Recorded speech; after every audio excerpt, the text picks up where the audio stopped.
सभी बहन भाइयों को जय मसीह की। मैं आपका प्रिय दोस्त पास्टर सुमित कुमार एक बार फिर से शाम की मीटिंग में आपका दिल से स्वागत करता हूं और आशा और उम्मीद करता हूं कि आप लोग इन दिनों के अंदर वो जीवन का जो वृक्ष है जहां पर जीवन के फल लगते हैं, आप उन फलों को अनुभव कर पा रहे हैं, उसके स्वाद को अनुभव कर पा रहे हैं। और जब आप उसको स्वाद को अनुभव कर पा रहे हैं तो उसके गुण भी आपके जीवन में आ रहे हैं। जैसे हम खाना खाते हैं तो उसकी ताकत हमारे शरीर में आती है, वैसे जब आप लोग ये वचनों को सुन रहे हो जो जीवित हैं, जो भोजन है हमारी आत्मा के, जब आप इसे खा रहे हो, मैं विश्वास करता हूँ कि आप उसके गुणों के साथ भरते जा रहे हो। शाम की मीटिंग में आपका स्वागत है, श्रृंखला के अंदर आपका स्वागत है और मैं आपको दिल से धन्यवाद देना चाहता हूँ फिर से कि आज आप हमारे चैनल के ऊपर 1000 सब्सक्राइबर्स कंप्लीट हो गए। आप सभी को मुबारकबाद, बहुत बधाई हो इस बात की। प्रभु इस चैनल को अपनी महिमा के लिए इस्तेमाल करिए। हमने कोई प्रॉफिट के लिए, कोई बिजनेस के लिए नहीं किया है, ये सिर्फ और सिर्फ परमेश्वर के नाम की महिमा के लिए। आइए देर ना करते हुए आज के वचनों की ओर चलेंगे। और वचन में जाने से पहले फिर मैं एक बात कहना चाहता हूँ। व्यवस्था के द्वारा मौत आई, व्यवस्था के द्वारा मौत यानी मृत्यु आई, लेकिन कृपा के द्वारा जीवन आया। कृपा के द्वारा यानी दया के द्वारा हमारे जीवन के अंदर जीवन आ गया। इन दिनों के अंदर हम लोग आत्मा के फल के गुणों के ऊपर देख रहे हैं और अब तक हम लोग 4 गुणों को देख चुके हैं। आत्मा के फल के उस गुणों का स्वाद ले चुके हैं और आज हम लोग 5वें गुण के अंदर आ गए हैं बाइबल के अंदर। और मैं पढ़ देता हूँ जैसे मैंने कल भी पढ़ा था। बाइबल गलातियों की पुस्तक उसके 5वें अध्याय के 22 और 23 में लिखा हुआ है, आत्मा का फल प्रेम, आनंद, शांति, धीरज, कृपा, भलाई, विश्वास, नम्रता और संयम। और जिस चीज के ऊपर आज हम देखने वाले हैं वो है परमेश्वर की कृपा यानी परमेश्वर की दया। जैसे हमने पीछे बहुत सारी चीजें देखी, ये भी परमेश्वर का अपने आप में एक गुण है। कृपा का मतलब क्या है, बाइबल के अकॉर्डिंग समझने की कोशिश करेंगे। कृपा यानी दया क्या है। जब हम किसी के ऊपर मेहरबान होते हैं, किसी के प्रति हमें एक अच्छा सा लगता है कि उसकी मदद करनी चाहिए, जब हमारे अंदर एक फीलिंग्स आती है कि मुझे उसके प्रति दयालु होना चाहिए, वो है बाइबल के अकॉर्डिंग काइंडनेस। यानी बाइबल के अंदर जो इंग्लिश में बताया गया वो है काइंडनेस या फिर जेंटलनेस कहा गया किसी के प्रति। जैसे हमें जानवरों के प्रति प्यार आता है ना, नीति वचन में भी लिखा हुआ है, वैसे हमें इंसान के प्रति भी वही फीलिंग आनी चाहिए, दया वाली, कृपा वाली।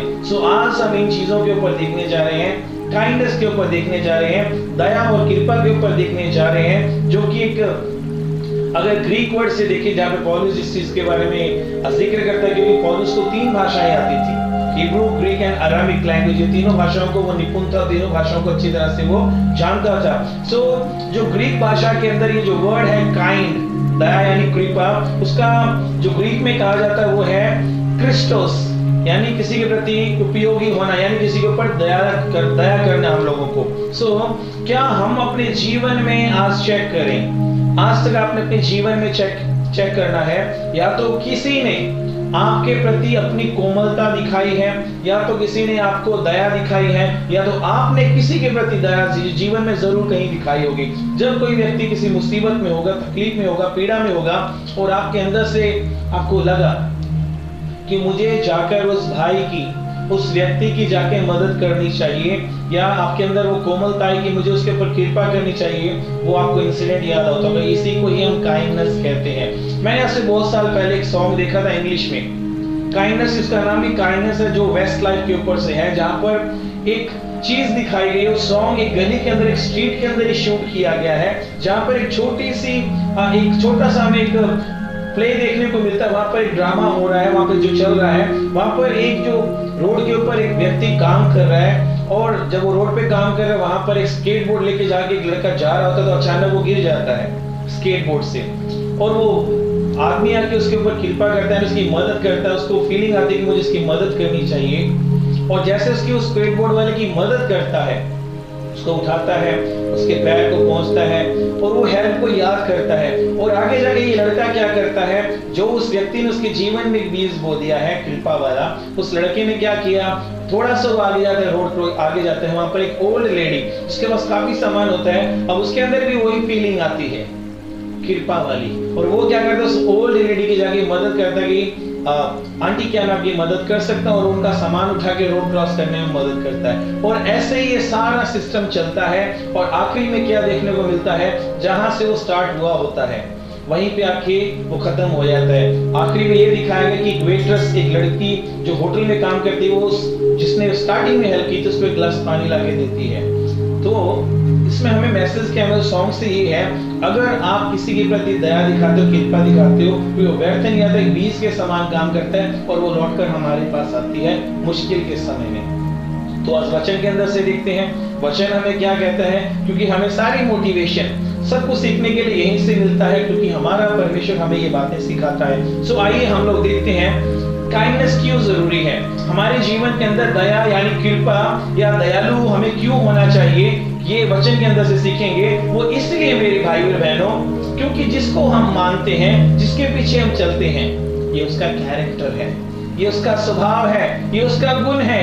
यानी जिस परमेश्वर के पीछे हम चलते हैं, हाँ जी, जिस परमेश्वर के पीछे हम चलते हैं, ये उसका एक स्वभाव है, ये उसका एक गुण है कि वो दयालु है, वो कृपालु है, और वो चाहता है हमारे अंदर भी ये गुण आए करके।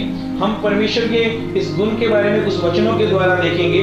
अगर मैं आपको पहला कुरिन्थियों की किताब के अंदर लेके आऊं, कुछ वचन जरूरी है ताकि हमें पता होना चाहिए कहां कहां पर ये सब लिखा हुआ है। अगर हम लोग पहला कुरिन्थियों उसके 13वें अध्याय के अंदर, तो उसके 4थे वचन में लिखा हुआ है, प्रेम धीरजवंत है, प्रेम धीरजवंत है और कृपालु है।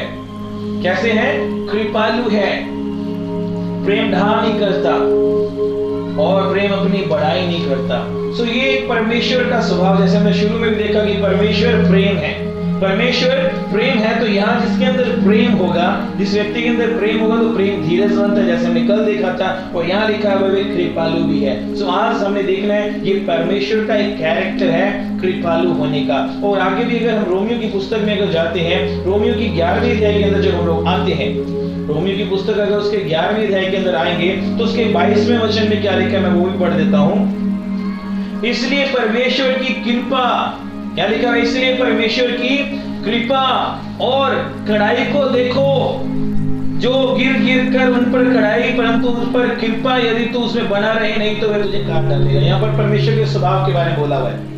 हर एक चीज की एक हद होती है, जैसे सिक्के के दो पहलू होते हैं। परमेश्वर आपको बार बार मौका देता है, जैसे कल भी देखा था कि परमेश्वर धीरज धरता है, लेकिन फिर भी अगर व्यक्ति उसी के अंदर प्रभु का दूसरा स्वभाव है, लेकिन पहले वो क्या करता है, वो कृपा करता है। परमेश्वर क्या करता है? कृपा करता है। और अफिसियों की पत्री में भी देख लेते हैं, वहां पर वचन हमें क्या सिखाते हैं। अगर हम लोग अफिसियों की पत्री उसके 2रे अध्याय के अंदर आ जाते हैं, वहां उसके 4थे वचन में क्या लिखा हुआ है, परंतु परमेश्वर जो दया का धनी है, दया यानी काइंडनेस, जो दया का धनी है, धनी का मतलब वो बहुत अमीर है इस गुण के अंदर, परमेश्वर इस गुण के अंदर बहुत ज्यादा धनी है। और वो क्या यहाँ पे वचन में लिखा हुआ है, उसने अपने बड़े प्रेम के कारण, जिससे उसने हमसे प्रेम किया है, जब हम अपराधों के कारण मरे हुए थे, हम अपराधों के कारण मरे हुए थे, तो हमें मसीह के साथ जिलाया यानी जिंदा किया।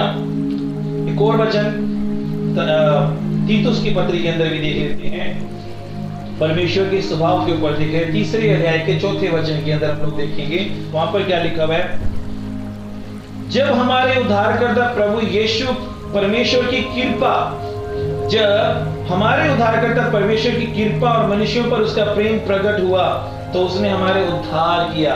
जब उसकी कृपा प्रकट हुई, तो उसने हमसे क्या किया, हम कृपा के द्वारा उसने हमारा उद्धार किया। मेरे भाई और बहनों, ये एक बहुत जरूरी गुण है परमेश्वर का।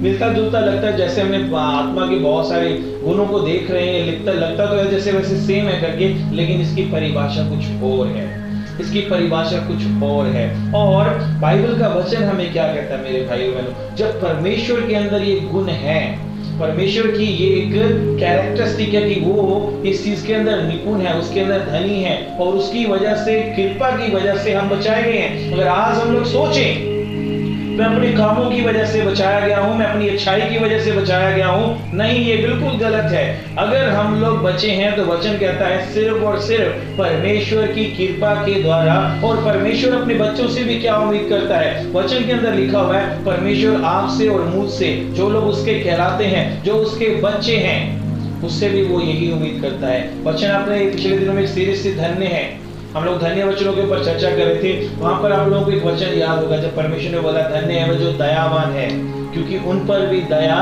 की जाएगी, उन पर भी दया की जाएगी। और परमेश्वर चाहता है कि हम लोग इस चीज के अंदर भी धन्य हो, यानी दया करने वाले बने। जो परमेश्वर की आज्ञाएं हमें कहती है, उन वचनों को देखते हैं कि ऐसे प्रभु का बच्चा होने के नाते, एक विश्वासी होने के नाते, प्रभु की औलाद होने के नाते प्रभु का वचन मुझे क्या कहता है। अगर हम लोग दूसरा तीमुथियुस की पुस्तक में आते हैं, ये प्रभु की आज्ञाएं अब हमारे लिए। अब तक हमने प्रभु के गुण को देखा। मैं बहुत सारे वचन जैसे बता रहा हूँ, बहुत सारे वचन बाइबल में हैं, बहुत सारे हैं। पहले तो हमने वो देख लिया परमेश्वर क्या गुण ये है कृपा करना, और मैं आगे भी बताऊंगा कहां कहां पर कैसे कैसे कृपा हुई। अब प्रभु आपसे और मुझसे क्या उम्मीद कर रहा है, परमेश्वर आपसे और मुझसे क्या उम्मीद कर रहा है। जो प्रभु का स्वभाव है, जो प्रभु का गुण है, ये हमारे अंदर आए। अगर हम लोग दूसरा तीमुथियुस की पत्री के अंदर आते हैं, उसके दूसरी अध्याय के 24वें वचन में क्या लिखा हुआ है, मैं पढ़ देता हूं, जरा ध्यान सुनिए। प्रभु का दास को झगड़ालू नहीं होना चाहिए। जो भी प्रभु के दास कहलाते हैं, जो सेवा करते हैं, उनको झगड़ालू नहीं होना चाहिए, पर वे सबके साथ कोमलता यानी कृपा, दया, वो सबके साथ कोमलता और शिक्षा में निपुण और सहनशील हो। जैसे हमने कल भी सहनशीलता के ऊपर देखा, ये प्रभु की आज्ञा है, ये यीशु मसीह का हुक्म है आपके लिए और मेरे लिए कि हम सब लोगों के साथ कोमलता दिखाएं, यानी सब लोगों को क्या दिखाएं, दया दिखाएं। जैसे दया हमारे जीवन में हुई है, वैसे हम लोगों के जीवन में दिखाएं। अगर हम लोग इफिसियों के पत्र उसके 4थे अध्याय के अंदर आते हैं, उसके 32वें वचन को मैं पढ़ देता हूं, जरा गौर से सुनिएगा। एक दूसरे पर कृपालु, यहाँ वचन कह रहा है एक दूसरे पर कृपालु और करुणामय हो। एक दूसरे के साथ आपके जो सहयोगी है, चर्च में है, घर में है, नेबर में है, जहां काम पे जाते हो, ऑन द वे, जहां पर भी आपको लगता है, यहाँ लिखा हुआ है आपको क्या बनना है, कृपालु और करुणामय, जैसे परमेश्वर ने मसीह में तुम्हारे अपराध क्षमा किए, वैसे तुम भी एक दूसरे के अपराध क्षमा करो। ये प्रभु का वचन हमें कहता है, हमारे ये प्रभु का वचन सिखाता है कि हम एक दूसरे के प्रति कृपालु बने। हमारे अंदर किसी के प्रति कोई भी ग्रजेस है उसे बाहर निकालना होगा, कड़वाहट जो है उसे निकालना होगा, क्योंकि ये आत्मा का फल नहीं है मेरे भाइयों बहनों। कड़वाहट कहीं पर भी आत्मा का फल नहीं है। जैसे हम बार बार पढ़ते हैं, स्टार्ट करते हैं, आत्मा के फल के ऊपर देखते तो कहीं पर भी कड़वाहट नहीं आती है। आज अगर हमारे अंदर किसी के प्रति कोई द्वेष है, कड़वाहट है, उसे निकालना होगा, हमें कृपालु बनना होगा। एक और वचन जल्दी से मैं पढ़ देता हूँ आप लोगों के लिए। अगर हम लोग कुलुसियों की पत्री के अंदर आ जाते हैं, अगर हम लोग कुलुसियों की पत्री के अंदर आएंगे, 3रे अध्याय के 12वें वचन में, वो भी जल्दी से पढ़ देता हूँ। यहाँ लिखा हुआ है, इसलिए परमेश्वर के चुने हुओं के समान, यदि आप मानते हो कि मैं चुना हुआ हूं, परमेश्वर का अलग किया हूं, तो वचन ही कह रहा है, इसलिए परमेश्वर के चुने हुओं के समान जो पवित्र और प्रिय है, क्या करें, बड़ी करुणा और भलाई और दीनता और नम्रता और सहनशीलता धारण करो।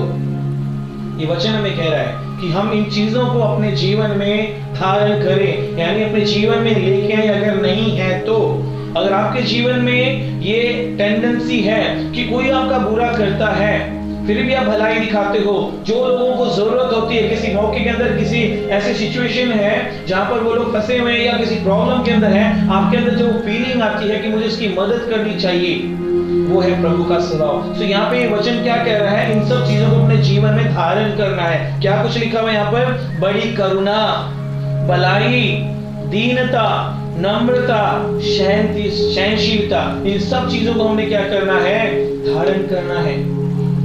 ये पौलुस ने हमें बताया है, जो हमें आत्मा के फल के गुणों के बारे में बोल रहा है, ये सारी पत्रियां उसी के द्वारा लिखे हुए हैं। और पुराने नियम के अंदर भी मेरे भाइयों और बहनों, अगर हम लोग ध्यान से देखें, अगर ये नहीं कि सिर्फ नए नियम के अंदर है, अगर पुराने नियम के अंदर भी अगर हम लोग जाते हैं, मीका की पुस्तक के अंदर, अगर हम लोग मीका की पुस्तक के अंदर जाते हैं, वहां पर परमेश्वर ने भी अपने नबियों के द्वारा, अपने दासों के द्वारा भी लोगों से बातचीत करके ये बात, ये आज्ञा का फरमान दिया, ये आज्ञा बुलवाएगी लोगों के लिए। अगर हम लोग मीका की पुस्तक उसके 6वें अध्याय के अंदर आते हैं, अगर हम लोग मीका की पुस्तक उसके 6वें अध्याय के अंदर आते हैं मेरे भाई और बहनों, उसके 8वें वचन में देखिए क्या लिखा हुआ है मनुष्य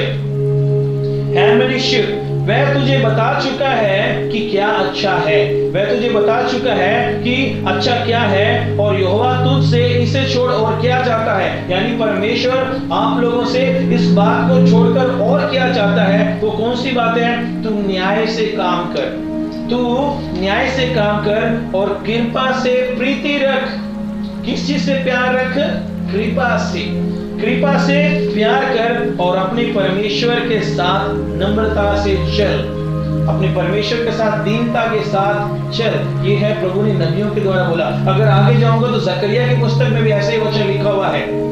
प्रभु जहां पर विधवाओं के बारे में लिखता है, बेसहारों के लिए बोलता है, अनाथों के लिए बोलता है कि उनके ऊपर कृपा की जाए करके। और प्राण ये प्रभु का स्वभाव शुरू से ही है। जैसे हमने कल निर्गमन की पुस्तक में देखा था 34वें अध्याय के, कि प्रभु का एक गुण है, वो धीरज धरता है। वो आपके प्रति, मेरे प्रति धीरज धरता है। वो गुस्से को मौका नहीं देता, हमारे अपराधों के मुताबिक हमसे व्यवहार नहीं करता। वैसे ही ये पुराने नियम में भी बहुत पहले से बताया गया, परमेश्वर वो कृपालु है, परमेश्वर कृपालु है, वो दया करने वाला परमेश्वर है। उसकी जो चाहत है आपके लिए, मेरे लिए, उसकी जो चाहत है आपके लिए, मेरे लिए, जो इस मीका की पुस्तक 6वें अध्याय के 8वें वचन में प्रभु बता रहा है, वो ये, हम कृपा से प्रीति रखें, प्यार रखें। अभी आत्मा के फल देखें, अभी मैं उसके उलट भी आपको थोड़ा दिखाने वाला हूं, क्योंकि हमें अपने जीवन के अंदर जब पवित्र आत्मा आता है, जब पवित्र आत्मा हमारे जीवन में आता है, अच्छी बातों को उपजाना है। अगर एक पेड़ लगता है तो साथ के साथ फल नहीं लगते उसके ऊपर, साथ के साथ फल नहीं लगते, वो धीरे धीरे फल उसके ऊपर लगते हैं। वैसे ही जैसे मैंने कहा, जिंदगी का जो वृक्ष है, आत्मा जो एक जिंदगी का वृक्ष है, उसके ऊपर जो फल लगते हैं वो जीवन देने वाले। तो हमने प्रभु के बच्चे होने के नाते, यीशु के बच्चे होने के नाते, हमने क्या करना है? अपने जीवन के अंदर भी अच्छे फलों को उपजाना है। इस कृपा को भी उसके अंदर से उपजाना, कि हमारे जीवन के अंदर ये कृपा नजर आए। हो सकता है आपको मुश्किल लगे, इसके लिए बहुत प्रयास करना पड़ता है, क्योंकि जल्दी से कोई व्यक्ति इस चीज के अंदर नहीं आता, इसके लिए बहुत मेहनत करनी पड़ती है। लेकिन फिर मैं बता दूं वचन में क्या लिखा हुआ है। फिर हम जाएंगे गलातियों की पुस्तक, जहां पर मैंने बताया, हमने वहां पर आत्मा के फल तो देख लिए, लेकिन शरीर के बारे में बहुत कुछ लिखा हुआ है। हमें चेक करना है कहीं मैं शरीर के अनुसार तो नहीं चल रहा, क्योंकि मैं उसके लिए प्रयास कर भी रहा हूं कि नहीं हो, पवित्र आत्मा के फल को पाने का प्रयास भी नहीं कर रहा हूं। जरा देख लीजिए यहाँ पर शरीर के बारे में क्या बताया गया है। हमारे शरीर के जो काम है वो क्या कहते हैं, जरा देखिए 5वें अध्याय के, अगर हम लोग 17वें वचन से ही देखते हैं, अगर हम लोग 5वें अध्याय के 17वें वचन से देखें तो वहां लिखा है, शरीर आत्मा के विरोध में और आत्मा शरीर के विरोध में लालसा रखता है, वो एक दूसरे के विरोधी हैं। इसलिए जो तुम्हें करना चाहिए वे करने ना पाओ, और यदि तुम आत्मा के चलाए चलते हो तो व्यवस्था के अधीन ना रहे। शरीर के काम तो प्रकट हैं। अब यहाँ पर देखिए मेरे भाइयों और बहनों, क्या लिखा हुआ है, शरीर के काम। आज हमें पता चलेगा इस चीज के द्वारा, हम शारीरिकता में चल रहे हैं या आत्मा में चल रहे हैं। क्योंकि वचन हमें यह कहता है, पौलुस के द्वारा यह कहा गया है, आत्मा के चलाए चलो, आत्मा के चलाए चलो। और यूहन्ना की किताब उसके 4वें अध्याय में देखते हैं, वहां लिखा हुआ है, परमेश्वर आत्मा है, परमेश्वर आत्मा है। अगर परमेश्वर आत्मा है तो हमें उसकी भक्ति भी, उसकी आराधना भी आत्मिकता में करनी होगी। और यहाँ पर शरीर के काम बताए गए, मैं पढ़ के बता देता हूँ। शरीर के काम तो प्रकट हैं, अर्थात व्यभिचार, गंदे काम, लुचपन, मूर्ति पूजा, टोना, बैर, झगड़ा, ईर्ष्या, क्रोध, लीला क्रीड़ा और इनके जैसे और काम। इनके विषय में तुमसे पहले ही कह देता हूं, जैसे पहले भी कह चुका हूं, ऐसे ऐसे काम करने वाले परमेश्वर के राज्य के वारिस नहीं होंगे। यानी जिन लोगों के जीवन में ऐसे ऐसे काम पाए जाते हैं, वो परमेश्वर के राज्य में यानी स्वर्ग में नहीं जा सकते, वो स्वर्ग में नहीं जा सकते। तो ऐसे में मेरे भाइयों और बहनों, ये एक समय है हम अपने आप को सेल्फ एग्जामिन करें, हम अपने आप को चेक करें। जैसे दूसरा कुरिन्थियों की किताब में पौलुस कहता है, हम अपने आप को जांच लें, हम अपने आप को जांच के चेक कर लें कि मैं शारीरिकता में चल रहा हूं या आत्मा में चल रहा हूं। हमें अपने को चेक करने की जरूरत है, क्योंकि ये जो काम बताए गए हैं शरीर के, ये सारे शरीर के, इसके उलट हमको चलना होगा अगर हम आत्मा में हैं तो। आत्मा के हमने जैसे पढ़े हैं, प्रेम, आनंद, शांति, ये सारे शरीर के कामों के उलट है। तो आज हमें अपने को चेक करने की जरूरत है कि मैं किस में चल रहा हूं, मैं किस दिशा में चल रहा हूँ, किस चीजों को साथ लेके चल रहा हूँ करके। क्योंकि हमारे अंदर कृपा कब आएगी, कैसे पता चलता है? जब हम दूसरों का ध्यान रखना स्टार्ट करते हैं, जब हमें दूसरों की फिक्र होती है, जब हम लोग दूसरों की फिक्र करते हैं। फिलिपियों की पुस्तक में क्या लिखा हुआ मैं पढ़ देता हूँ जल्दी से। अगर मैं फिलिपियों की पुस्तक में अगर आऊंगा, उसके दूसरे अध्याय के अंदर, दूसरे अध्याय के 22 और 23 में क्या लिखा मैं पढ़ देता हूँ जल्दी से, गौर से सुनिए। फिलिपियों की पुस्तक अगर उसके दूसरे अध्याय के तीसरे और चौथे वचन को पढ़ना, जरा गौर से सुनिएगा। विरोध या झूठी बड़ाई के लिए कुछ ना करो, विरोध और झूठी बड़ाई के लिए कुछ ना करो, पर दीनता से एक दूसरे को अपने से अच्छा समझो। दीनता के साथ, नम्रता के साथ अपने से दूसरे को क्या समझो? अच्छा समझो। हर एक अपने हित की नहीं वरन दूसरों के हित की भी चिंता करें। ये कृपा कब आएगी हमारे जीवन में? जब हम दूसरों के प्रति फिक्रमंद होंगे, जब दूसरों की चिंता करेंगे, दूसरों के लिए सोचेंगे। जब हम दूसरों के लिए सोचेंगे, हमारे अंदर जो हमारा स्वभाव है मेरे भाई और बहनों, जो हमारा अंदरी स्वभाव है वो बिल्कुल उलट है। इसको हमने रिप्लेस करना है, क्योंकि संसार में रहते हुए हम उनके जैसे ही होंगे।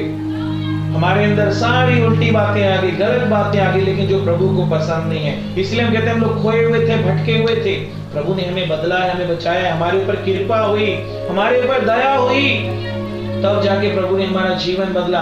लेकिन जब हमारा जीवन बदला तो हमारे अंदर ये प्रभु के गुण भी आने चाहिए, आत्मा के गुण भी आने चाहिए। कैसे आएंगे? जब हम पवित्र आत्मा को अपने जीवन में स्वीकार करते हैं।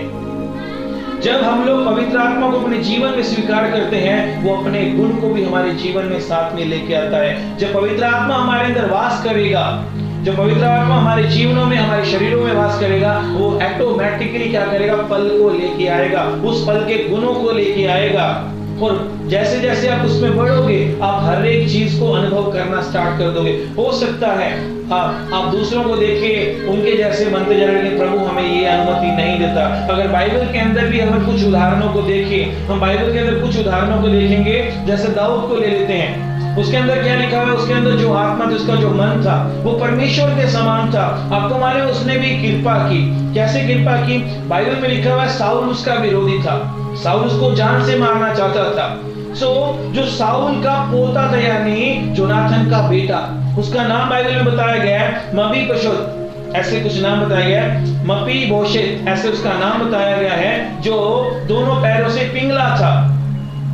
अब दाऊद ने कैसे कृपा दिखाई इसके ऊपर? पहले पता किया गया क्या कोई भी साउल के वंश में से जिंदा है, क्या कोई भी शाऊल के वंश में से जिंदा है जिसके ऊपर वो भलाई दिखाए, कृपा दिखाए? तो एक जीबा बोल के व्यक्ति है, उसने बोला हाँ एक है करके, जोनाथन का बेटा और शाऊल का पोता।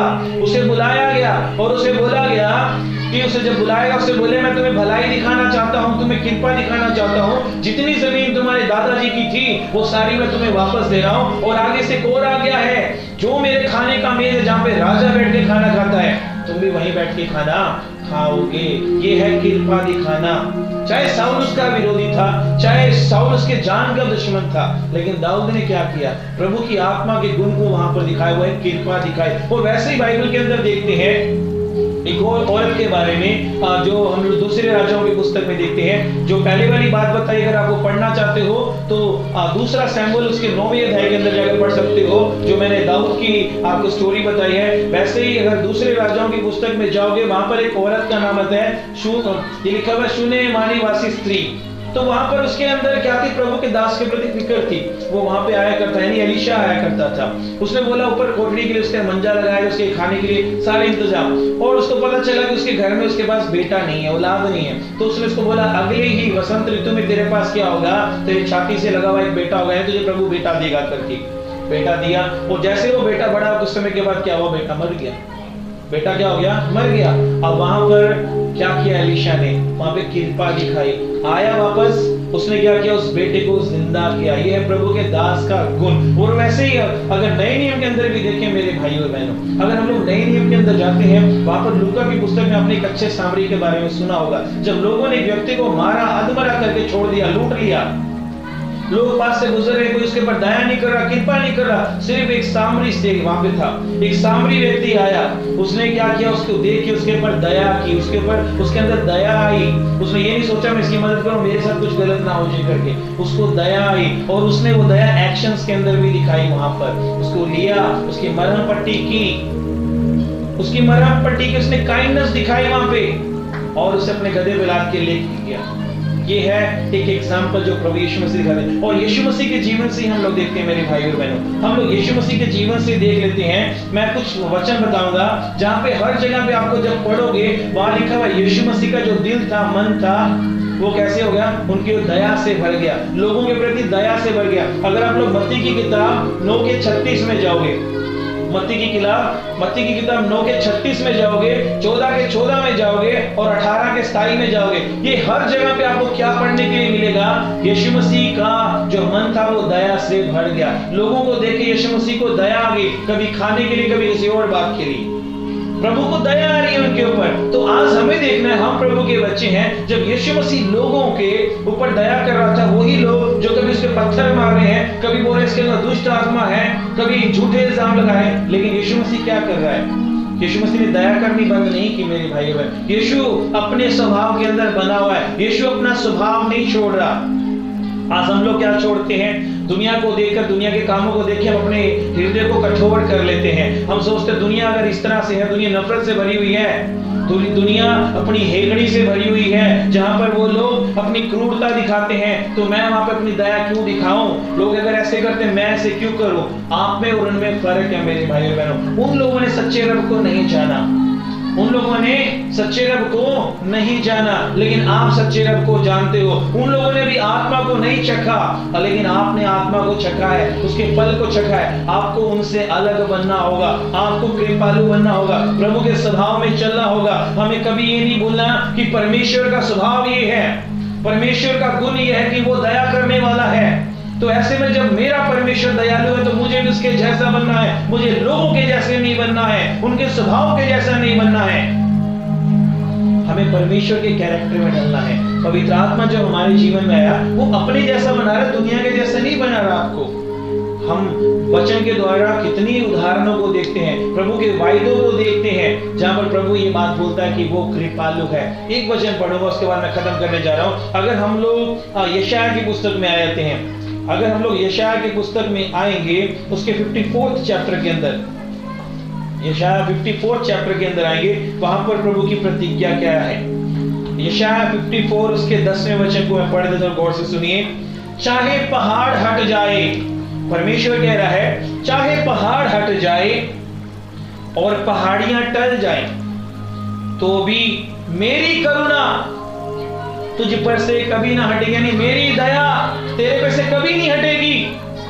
मेरी शांतिदायक वाचा, यानी वादा जो ना टलेगी। यहोवा जो तुझ पर दया करता है, यहोवा जो तुझ पर दया करता है, उसका यही वचन है।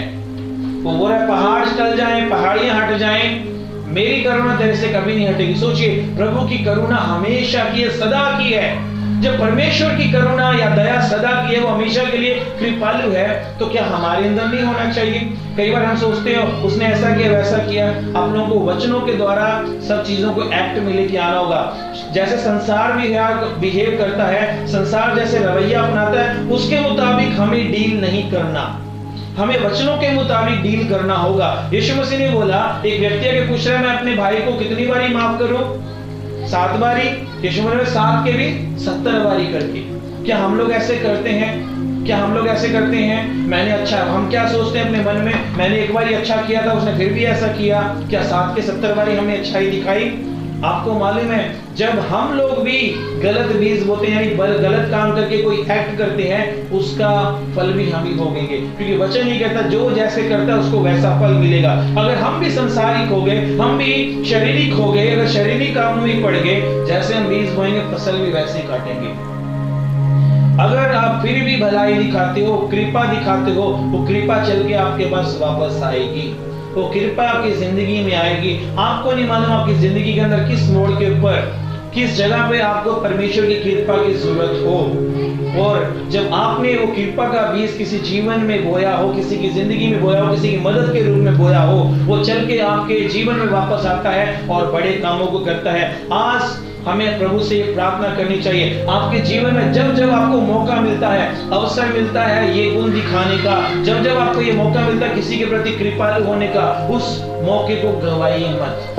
उस मौके को अपने जीवन में लेना है, और उस मौके को अपने जीवन में लेके आपने लोगों की जिंदगी में दिखाना है कि परमेश्वर ने कैसे आपके साथ भलाई की है, परमेश्वर ने कैसे आपके जीवन में कृपा की है, प्रभु ने कैसे आपसे प्यार किया है। वही काम आपने जाकर उनकी जिंदगी में करना है। मेरे भाइयों और बहनों, ये समय जब हम प्रभु को बोलें, जब पूरी दुनिया के अंदर नफरत बढ़ते जा रही है, लड़ाई झगड़े बढ़ते जा रहे हैं, सब कुछ उल्टा पुल्टा हो रहा है जो प्रभु के मुताबिक नहीं है, ऐसे में आपको प्रभु के गवाह बनने का एक सुनहरा मौका है, जहां आप जाके दिखा सकते हो कि मेरे अंदर प्रभु का गुण है, प्रभु ने मेरे जीवन को बदला है करके। जब प्रभु ने मेरे ऊपर कृपा की है, जब जब मुझे मौका मिलेगा मैं भी लोगों की जिंदगी में ऐसे ही काम करूंगा। सो प्रभु आप सब लोगों को बरकत दे, आशीष दे। सभी को जय मसीह की मैं आप लोगों के लिए प्रार्थना करता हूँ, और ये आपकी पर्सनल प्रेयर भी होनी चाहिए। प्रभु यीशु राजा, मैं आपके वचन के ज्ञान के अंदर आत्मिक जीवन में दिन प्रतिदिन बढ़ता जाऊं। इस लॉकडाउन के अंदर जहां पर सब कुछ ठंडा हो रहा है, मेरा जीवन ठंडा ना हो, मेरा प्यार तेरे प्रति ठंडा ना हो, बल्कि मैं तेरे अंदर बढ़ता ही जाऊं करके। सब लोग अपना ध्यान रखिए। सभी को जय मसीह।